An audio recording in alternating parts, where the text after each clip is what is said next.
Moodbidri police ಠಾಣೆಯ ವ್ಯಾಪ್ತಿಯ ಬಡಗಮಿಜಾರು ಬಳಿ ಕಾಡು ಹಂದಿಗಳ ಬೇಟೆಗೆಂದು ಸ್ಫೋಟಕ ಇಟ್ಟಿರುವುದು ಪತ್ತೆಯಾಗಿದ್ದು ಪೊಲೀಸರು ಪ್ರಕರಣವನ್ನು ದಾಖಲಿಸಿಕೊಂಡಿದ್ದಾರೆ. ನಾಡ ಬಾಂಬ್ ರೀತಿಯ ಕಚ್ಚಾ ಬಾಂಬ್ಗಳನ್ನು ಅಲ್ಲಲ್ಲಿ ಇಡಲಾಗಿತ್ತು.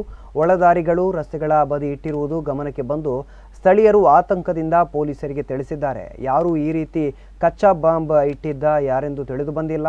ಸ್ಥಳಕ್ಕೆ ಬಾಂಬ್ ನಿಷ್ಕ್ರಿಯ ದಳದವರು ತೆರಳಿ ಬಾಂಬ್ಗಳನ್ನು ವಶಕ್ಕೆ ಪಡೆದುಕೊಂಡಿದ್ದಾರೆ, ಜೊತೆಗೆ ನಿಷ್ಕ್ರಿಯ ಮಾಡಿದ್ದಾರೆ. ಕಾಡಹಂದಿಗಳನ್ನು ಬೇಟೆಯಾಡಲು ಈ ರೀತಿ ಬಾಂಬ್ ಇಟ್ಟಿದ್ದಾಗಿ ಸ್ಥಳೀಯರು ತಿಳಿಸಿದ್ದಾರೆ. ಈ ಬಗ್ಗೆ ಮೂಡಬಿದ್ರೆ ಪೊಲೀಸ್ ಠಾಣೆಯಲ್ಲಿ ಪ್ರಕರಣ ದಾಖಲಾಗಿದೆ.